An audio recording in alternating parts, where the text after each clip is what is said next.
ഞാൻ. എന്റെ മക്കളെ മാത്രമല്ല എനിക്ക് ശിക്ഷിക്കാൻ അവകാശമുള്ളത്. ആലഞ്ചേരിയിൽ ഒരൊറ്റ ആന്തരിയും ഞങ്ങൾ പറയുന്നതിനപ്പുറം പോകണ്ട. പോയാൽ അവര് പടിക്ക് പുറത്തായിരിക്കില്ല, അകത്ത് നടുമുറ്റത്തൊരു കുഴിയെടുക്കും. അതിനും മടിയൊന്നുമില്ല ആലഞ്ചേരി തമ്പുരാക്കന്മാർക്ക്.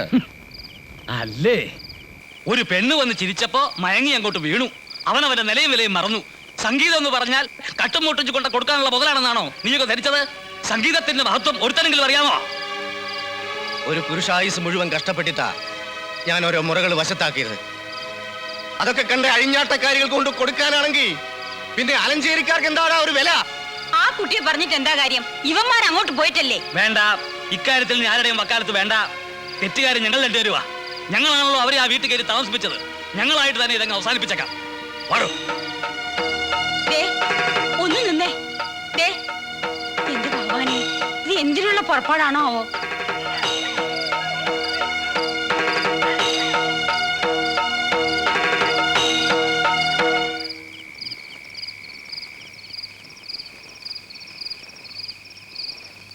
തമ്പുരാക്കന്മാരെന്താ ഇതുവഴിയൊക്കെ വരേണ്ട കാര്യമുണ്ടായി. നീ ഇവിടെ വാടകയ്ക്ക് താമസിക്കാൻ വന്നതോ സ്ഥിരമായിട്ട് പൊറുക്കാൻ വന്നതോ? എനിക്ക് മനസ്സിലായില്ല. മനസ്സിലാക്കി തരാം. ആലഞ്ചേരിലെ ഏതെങ്കിലും ഒരു ആന്തരിയെ മോഹിപ്പിച്ച് കയ്യിലെടുത്ത് കെട്ടിലമ്മയാകാനുള്ള ആഗ്രഹം നിന്റെ മനസ്സിലുണ്ടെങ്കിൽ അത് നടപ്പില്ല. പറഞ്ഞത് മനസ്സിലായല്ലോ. സ്നേഹിച്ചാൽ ഞങ്ങൾ എന്തും ചെയ്യും, തെറ്റിയാലുണ്ടല്ലോ എന്തും ചെയ്യും, എന്തും. ആ കാരണം ഒരു വരണം. മോളുടെ വിശേഷങ്ങളൊക്കെ അറിയണ്ടേ? എന്താ വിശേഷം? എനിക്കൊന്നും അറിയില്ല എന്റെ മുത്തശ്ശ. കൂടുതലൊന്നും അറിയണ്ട. ഇന്നൊരു ദിവസം കൂടി രണ്ടാൾക്കും ഇവിടെ കഴിയാൻ അനുവാദം തരുന്നു. നാളെ നേരം വെളുത്താൽ ഈ വീട് ഒഴിഞ്ഞു തരണം. അയ്യോ, പെട്ടെന്ന് ഞാൻ ഈ കൊച്ചിനെയും കൊണ്ട് എവിടെ പോകും തമ്പ്രാക്കന്മാരെ? പെരുവഴിയിലേക്ക്. കാലത്ത് തന്നെ വീട് പൂട്ടി താക്കോല് കുഞ്ഞാലിയെ ഏൽപ്പിച്ചിരിക്കണം. ഇത്രയും ദിവസത്തെ വാടക ഒരു സൗജന്യമായി കരുതിക്കൊള്ളാം. കുറെ ഉപകാരങ്ങൾ ചെയ്തു തന്നല്ലേ. പിന്നെ ഇവിടുന്ന് ഇറങ്ങിയാ പിന്നെ രണ്ടിനെയും കൺവെട്ടത്ത് കണ്ടുപോകരുത്. ഞാനൊന്ന് എന്താ മക്കളെ ഇത്?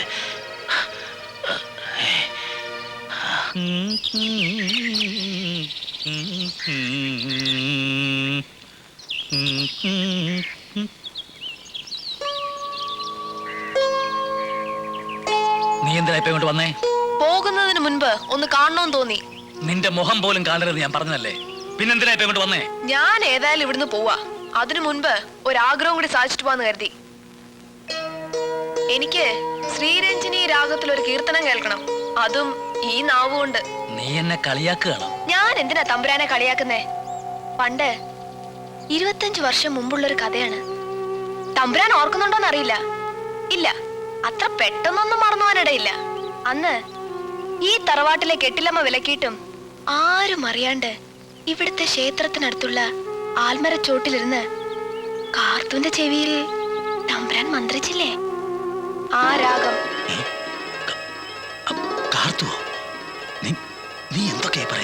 ഇത്ര വേഗം മറന്നോ കാർത്തൂനെ? തമ്പുരാന്റെ പഴയ അനുരാഗ് കഥയിലെ ആ നായികയെ.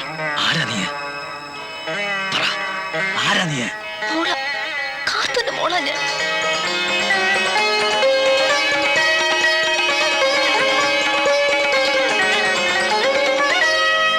ഇനി ഇപ്പൊ തമ്പുരാൻ എന്നെ ഇറക്കി വിടണോ? ഇറക്കി വിട്ടോ. അപ്പോഴെങ്കിലും നാട്ടുകാരൊക്കെ അറിയല്ലോ പഴയ കഥകള്. അതിനുവേണ്ടി തന്നെയാ ഞാൻ വന്നിരിക്കുന്നത്. ഞാൻ വടക്കേപ്പറമ്പിലെ ആ വാടക വീട്ടിൽ തന്നെ താമസിക്കാൻ പോവാ. തമ്പുരാന്റെ മോക്ക് അതിനുള്ള അവകാശം ഉണ്ടല്ലോ.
കാഞ്ചിനി രാഗത്തിൽ ഒരു കീർത്തനം പാടുവോ?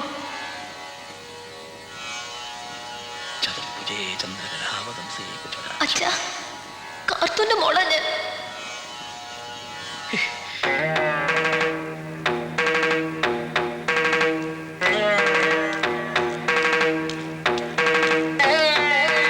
അച്ഛാ,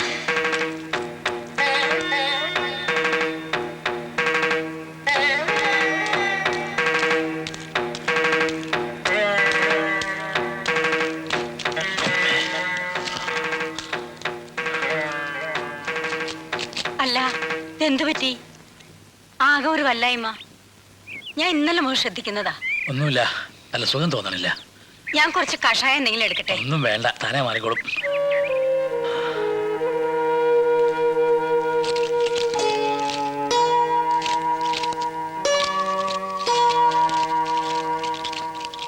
കുരുക്കളെ, കുരുക്കളെ, കുരുക്കളെ, എന്താടാ?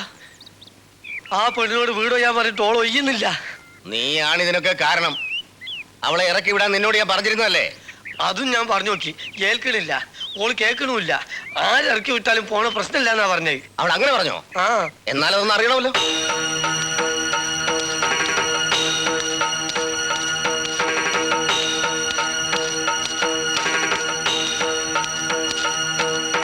നിന്നോടും ആ കിഴവനോടും ഇന്ന് നേരം വെളുക്കുമ്പോഴേക്കും വീട് ഒഴിഞ്ഞു തരണമെന്ന് പറഞ്ഞിരുന്നില്ലേ? ഉവ്വ് പറഞ്ഞിരുന്നു. രണ്ടാമതൊരിക്കൽ കൂടി പറയുന്ന ശീലം ആലഞ്ചേരിക്കാർക്കില്ല. അറിയാം. തമ്പ്രാക്കന്മാരിൽ ഒരാൾ പറഞ്ഞാൽ മറ്റൊരാൾക്കും രണ്ടാമത് ആലോചിക്കേണ്ടി വരില്ലെന്നറിയാം. പിടിച്ചു പുറത്താക്കണവളെ. തൊട്ടുപോറ് തന്നെ.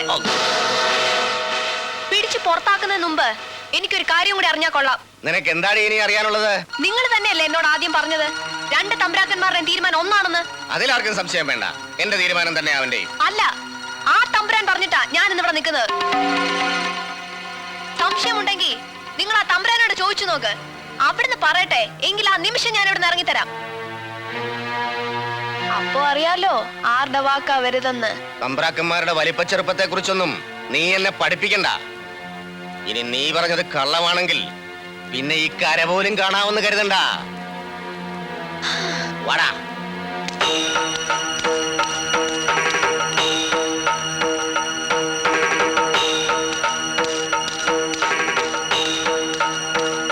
അല്ല, ഗുരുക്കളല്ലേ വരുന്നത്?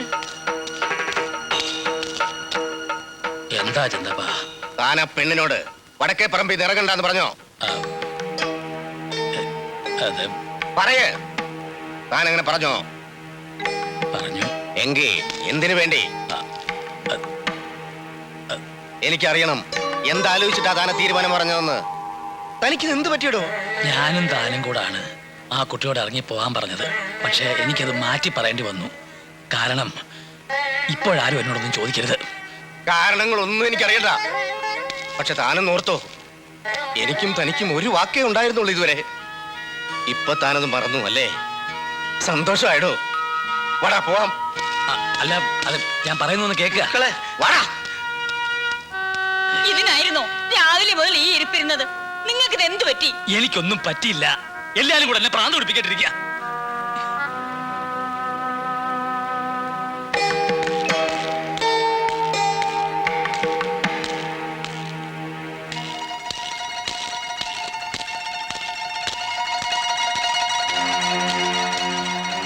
ജയക്കുട്ടിയോ? ഗുരുക്കൾക്ക് വിശ്വാസം വരില്ല എന്ന് എനിക്കറിയാം. എന്നാലും ഒരാപത്ത് വരുമ്പോൾ ശത്രുത എല്ലാം മറന്ന് അന്വേഷിച്ച് വരിക എന്നുള്ളത് നമ്മുടെ ഒരു ധർമ്മമല്ലേ? വിവരങ്ങളൊക്കെ ഞാൻ അറിഞ്ഞു. ഗുരുക്കൾ ചാത്തുക്കുട്ടിയായിട്ട് ആ പെണ്ണിന്റെ കാര്യത്തിൽ തെറ്റിയത് ഉൾപ്പെടെ. അല്ല, അയാളെ ഞാൻ കുറ്റം പറയല്ല. തന്നെയല്ല, നിങ്ങൾ ഇപ്പൊ ചെയ്തത് ശരി എന്നുള്ള പക്ഷക്കാരനാണ് ഞാൻ. ഇന്നല്ലെങ്കിൽ നാളെ ഞാനിത് പ്രതീക്ഷിച്ചതാ. ഇപ്പോഴാ അവൻ അവന്റെ തനി സ്വരൂപം ശരിക്കും പുറത്ത് കാണിച്ചത്. ജയക്കുട്ടി ഇതുവരെ വന്ന കാര്യം പറഞ്ഞില്ല. ഞാൻ പുര കത്തുമ്പോ വാഴ വെട്ടുക എന്ന് വിചാരിക്കരുത്. അല്ല, എന്നെപ്പറ്റി അങ്ങനെ കരുതില്ല എന്ന് എനിക്കറിയാം. അതുകൊണ്ട് പറയാ, ഭാഗവതർക്കെതിരായിട്ട് എന്ത് സഹായം വേണമെങ്കിലും ഗുരുക്കൾക്ക് എന്നോട് ആവശ്യപ്പെടാം. ആ, താൻ എനിക്ക് എന്ത് സഹായവും ചെയ്യുമോ? സംശയം എന്തിരിക്കുന്നു? എന്തും എന്തും. പക്ഷേ എനിക്ക് അതിനൊരു പ്രതിഫലമൊക്കെ വേണം. പണത്തിന്റെ കാര്യമല്ലെന്നറിയാലോ. എങ്കിൽ തനിക്ക് ഞാൻ ഇപ്പൊ തന്നെ പ്രതിഫലം തരാം.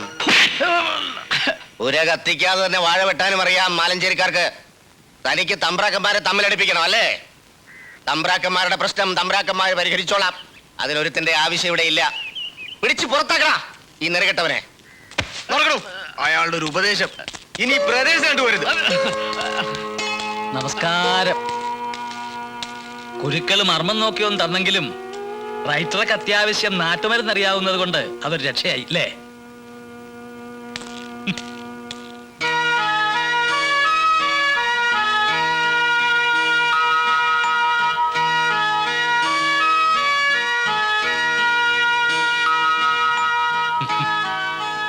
താൻ എന്ത് പോക്കാടും അവിടെ നിന്ന് ഇറങ്ങിപ്പോന്നത്?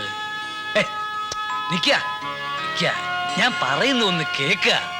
വേണ്ട, ചെറിയ കാര്യങ്ങൾ അതെന്തായാലും എന്നെ നോവിക്കും, പ്രത്യേകിച്ചും തന്റെ അടുത്തുനിന്നാകുമ്പോ. താൻ വിചാരിക്കുന്നത് പോലെ അതൊരു ചെറിയ കാര്യമല്ല. പണ്ട് ഒരുപാട് കുരുത്തക്കേടുകൾ ചെയ്തിട്ടില്ലേ നമ്മള്? അതിലൊന്ന് സ്വൈരക്കേടായി തിരിച്ചു വന്നിരിക്കുന്നു. ആ, കാർത്തൂരെ ഓർമ്മയില്ലേ തനിക്ക്? കാർത്തു, താൻ എന്തൊക്കെയായി പറയുന്നേ? ഒക്കെ പറയാം, ഇവിടെ വെച്ചല്ല.